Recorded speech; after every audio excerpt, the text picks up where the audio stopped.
Be careful. Not everything that feels peaceful is good for you, because some of the calm you are protecting is the very thing quietly damaging you.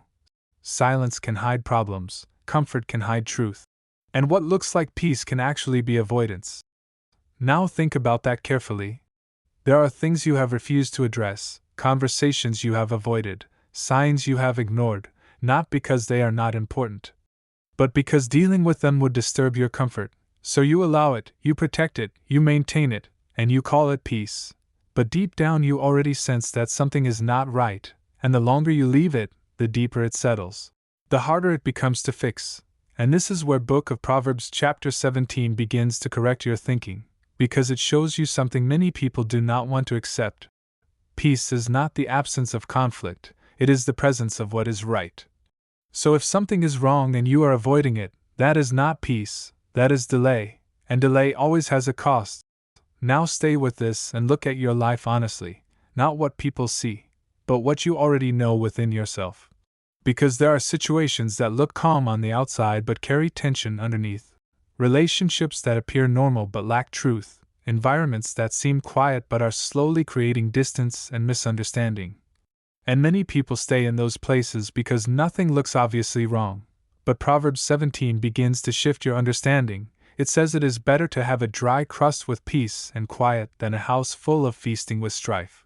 Which means real peace is not about appearance, it is about alignment. You can have everything externally and still lack what truly matters internally. And this is where people begin to deceive themselves. They choose comfort over truth. They maintain surface calm instead of addressing deeper issues. They avoid difficult conversations because they do not want disruption. But what is avoided does not disappear, it grows quietly. And over time it becomes something much bigger than it needed to be. The chapter continues and shows that the crucible for silver and the furnace for gold.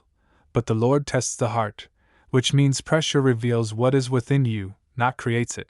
So when situations become uncomfortable, when people challenge you, when things do not go your way, your reactions are not random, they are revealing something deeper. And this is where you have to become honest. Because it is easy to appear calm when everything is fine. But who are you when things are not fine? What comes out of you when you are stretched? Because that is what truly defines your condition.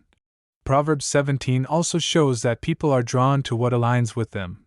A wrongdoer listens to deceitful lips, and a liar pays attention to a destructive tongue, which means what you entertain is not accidental, it reflects something within you.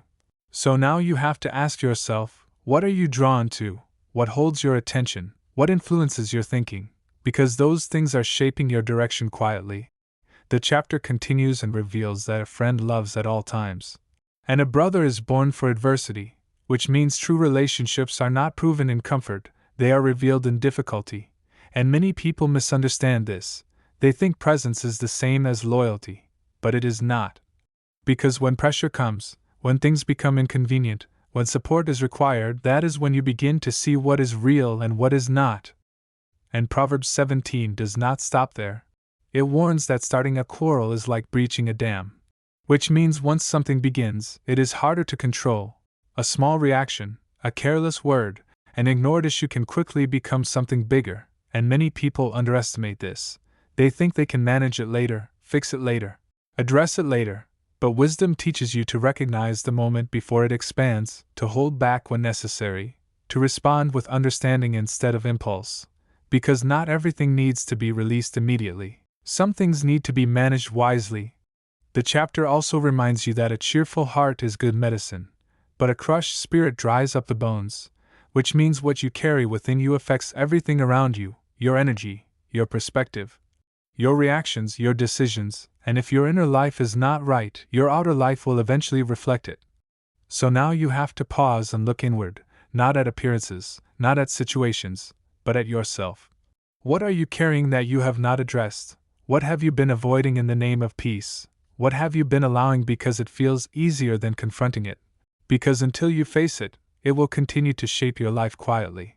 And this is where the message begins to shift, from observation to awareness, from awareness to responsibility, because it is no longer about what is happening around you, it is about what you are allowing within you.